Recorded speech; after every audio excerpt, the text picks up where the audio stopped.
Hello everyone, welcome to a new video. This time we've got another real life video, simply because the first one we did, my first race in a race car, had such a good reaction in terms of interactions, comments, views. It surprised all of us, so we thought we'd try and make more, and I've got a lot of real life stuff coming this year as well, so yeah, it should be constant content throughout 2020. Right then, so let's get into this video. So basically, off the back of World's Fastest Gamer, I've now got a race drive for 2020, but in order to race in 2020 I need to obtain a license grade, and the only way you can do that is do various amount of races, get signatures for them, and then after about 12 signatures you've got your license, so you can race in Europe in pretty much any championship bar the top ones like Formula 1 obviously and WEC, etc. So this race I'm about to show you is effectively one of the races I use to get a signature. It's just a club meeting at Brands Hatch. It's got some slow cars, it's got some fast cars, and we're one of the faster ones. So you'll see we're in a GT4. It's actually been restricted in various ways in the engine and the tyres as well to get it into the club meeting, otherwise it would simply be too fast. But you'll see there's a BMW in this race, or a couple of them, that are pretty rapid. Right then, if we look at the race start, you can see I've got the revs at the right point, about 2,500 RPM for this particular start. We're off and we jump the Golf on the left straight away, and the Seat TCR car in front of us. Very close to the wall, he does squeeze us, but it ends up being fine. And the only cars ahead of us now are the two BMWs, as they scrap on lap one.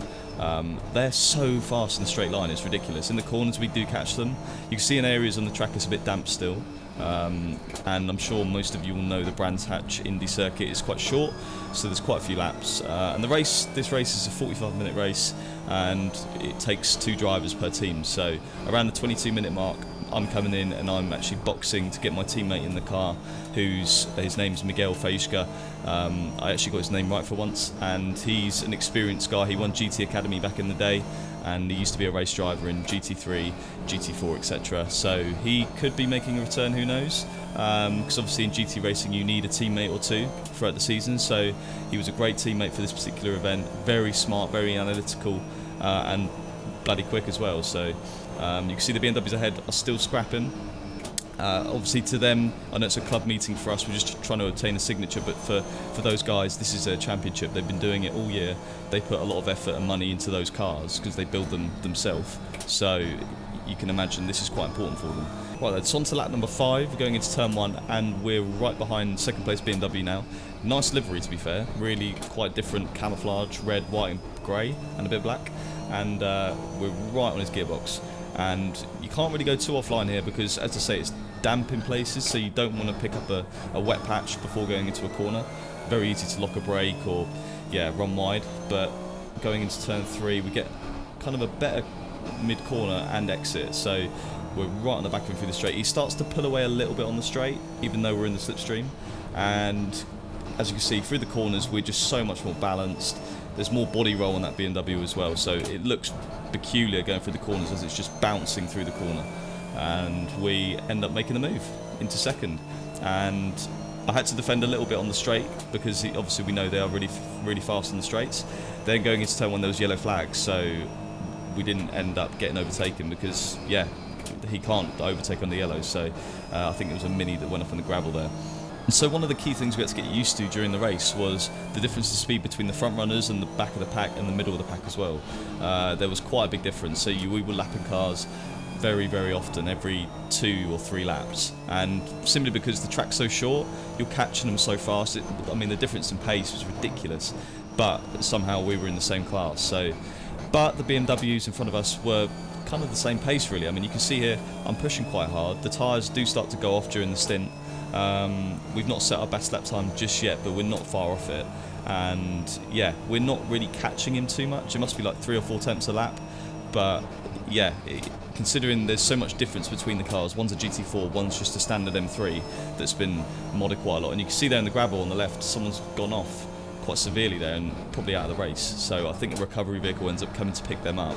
Another yellow flag. And then on lap 9, basically going into turn 3, the beamer slows down quite a lot and you can see the safety cars come out. So I think it was for that car that ran wide at turn 1 on the exit, so just to be safe. And then on lap 12 we come to the end of the safety car bit, so as you can see going up this little straight before the restart I'm accelerating quite hard, then braking quite hard as well as a bit of weaving, because the braking, if you get temperature to the brakes, that heat goes upwards as any heat does and heats the tyres up as well. So on the restart you can see the BMW straight away is just pulling away on the straight. It's ridiculous It honestly surprised me how fast that thing was in a straight line, and you got a little bit of a gap there on the restart, so maybe caught us napping us a little bit, but I don't think there's a lot more we could have done. She's really slippy through the mid-corner bit of turn 1. It is anyway because of the elevation drop, but still when it's a bit damp it doesn't help. Right, now we're on lap 20 and we're still behind the BMW. We can't get past them yet, and you can see going into the final corner of the lap, big traffic. There's a Porsche, a Golf, and I think there's a Seat in front of them as well, so that holds the beamer up quite a lot. They use their indicators quite a lot just to show you where they're going to let you go past, and the beamer's not hanging about, it goes weaving through them like it's traffic, and we get held up into turn 1, so that's what I mean. Traffic can play a big part in a race like this. Even though you're so much faster, you can't be dangerous, you can't risk crashing. If I don't finish the race, then I'm risking not getting a signature for it, which is a big waste of time, it's a waste of money, and the whole purpose of this entire race is just to get a signature. So although we want to win, you can't risk too much. Right, and then coming on to lap 23, which we're heading towards the end of the stint now. I think we may have one more lap. We've got more traffic, so you can see the BMW just ahead. We're right behind him in the slipstream, and we're just passing traffic on the right like it's nobody's business. And it's alright. I mean, to end the stint just behind the BMW, considering we started 5th, and you know the BMWs looked like they were set to be a lot quicker, I think it's decent. And it was my first ever stint in a GT4 or GT car in general, so yeah, I don't think I made too many mistakes. I don't think I made a big mistake, so we ended the stint in a competitive spot where hopefully Miguel could pick up the car and potentially win the race from there.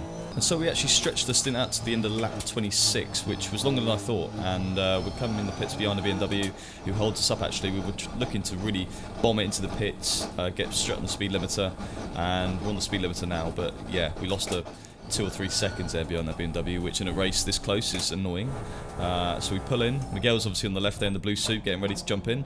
Stopped, and you can see we practiced this a few times. It's trickier than it looks. I jump out, or get dragged out even by Miguel, and Miguel jumps in, and then the mechanic does the seatbelts up. So it's a really tight, confined space, and that took a lot of practice to get right, and it will be something that's key to endurance racing for me in 2020. But yeah, once Miguel got back onto the track, I think we lost about 4 or 5 seconds in the pit stop compared to the BMW. They had a really slick stop, and from that moment on we never really got it back. Our tyres weren't in the same shape as they were at the beginning. Maybe the BMW's tyres were a bit harder and lasted longer, but yeah, we never really caught them again. I think we were catching them a lot towards the end of the race, but the gap was just too big after the stops that we couldn't make the difference up. But we finished second, and you know, we kept it clean. I got a signature, and I learned a lot as well, which again, like in the last video, is very crucial for someone like myself whose track time is not as some of the other drivers. So that's going to be key in 2020, is just learn as much as possible when I can, because track time obviously is very limited in motorsport, and combine that with the esports and the sim racing, and hopefully we'll have a good season. But yeah, as you can see by the results, we finished 5.3 seconds off the lead in the end, which is not that much, and we were only 4 seconds ahead of the people behind. So those BMWs were really quick. There's a few DNFs. Yeah, 51.4 was our best. 51.4. What? I've only just realised that. First and second, us and the BMW had exactly the same fastest lap. That is insane. Oh my god. Wow. I'm really glad I made this video now, just so I found that out. But yeah, that is kind of it for the video really. I hope you enjoyed it. Once again, another real life video. There will be more. But yeah, don't forget to leave a like and a comment on the video. Sub to the channel if you already haven't. And don't forget to follow me on Twitter and Insta @VeloceJames. But I guess until the next video, I'll see you soon.